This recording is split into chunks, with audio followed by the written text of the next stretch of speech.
It is year 2014, and we still live in the country where discrimination occurs daily.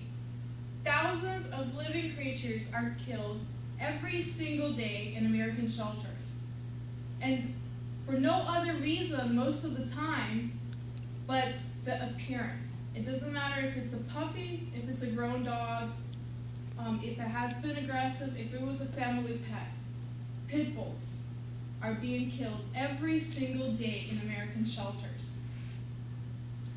I have started volunteering with shelters when I was 14 years old, and my first encounter with a pit bull type dog was on the very first day, and his name was Shamrock.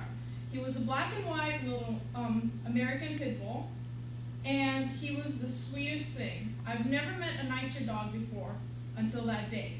And I could not understand why all these people had issues with adoption applications and home checks. And then I was informed that the reason for that is most landlords will not allow you to have a pit bull type dog. Most neighborhoods will not allow you to have that type dog for no other reason but the look of it.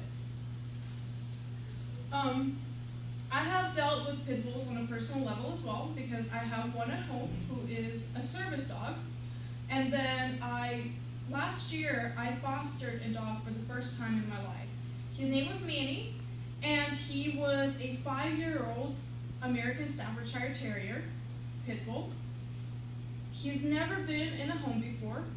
I don't think he has ever had human touch before. The dog was emaciated. You could see every rib on him. He was starved, yet he never showed any aggression towards my dog when eating. He never showed any aggression towards people. He never showed any aggression. So when somebody says that is how you raise them, I don't believe that. There are certain myths about pit bulls that most people hear. One of them is the log jaw myth. In reality, there's no such thing as a log jaw in a dog. If pit bulls had log jaws, they wouldn't be considered canine.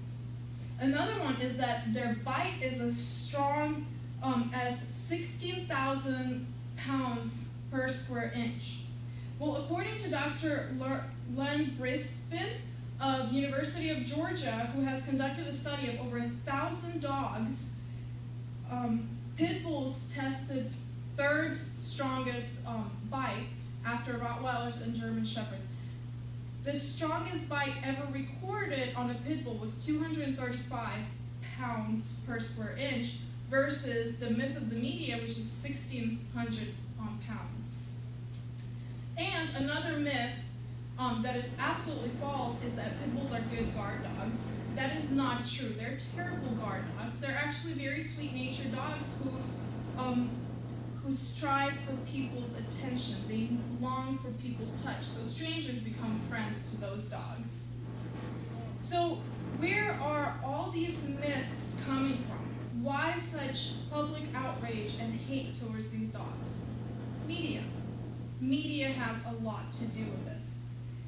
There are over 32 breeds of dogs that tend to be classified as pit bulls, when in reality there are only 3 that would fall in that category: American Pit Bull Terrier, American Staffordshire Terrier, and Staffordshire Terrier. Those are the only 3 dogs that AKC recognizes as pit bull dogs. From February 1st, 2007 through February 1st, 2008, according to an article called Barking Up the Wrong Tree by Shaw, Erickson, and Sherrill, there were over 14,000 dog attacks recorded, and out of those 14,000 attacks, 5,000 of them were pit bull related attacks, and all of them had pit bull and the word attacked or killed in the headline. Out of the other articles, less than half had the dog's breed name, and even less had the word attacked or killed in it. Media has a lot to do with the way general public perceives these dogs. And actually, of those reported by the news as pit bull attacks, more than half are not even pit bull type dogs. And lastly, breed-specific legislation. There are cities in America, like Miami, Cleveland, and Denver, that have rules for their counties alone that 100% prohibit pit bull type dogs. In Miami, you have 48 hours from the time somebody reports your dog as a pit bull look-alike to get the dog out of Dade County or prove that it's not a pit bull dog. In Cleveland, you are not allowed to own a pit bull dog within city limits unless it has been grandfathered in before the year that the legislation was implemented. And lastly, in Denver. When Denver implemented their breed-specific legislation, all dogs that were registered as pit bull type dogs were confiscated from their owners. Just imagine if you have a pet that somebody came to your home and took your dog, and you had 24 to 48 hours to take that dog out of the city limits and never return. And if you were ever again caught with that dog within city limits, it was euthanized on the spot. Well, not on the spot, but in the shelter. This is madness. An estimated 5 million dogs are killed each and every year in shelters in America.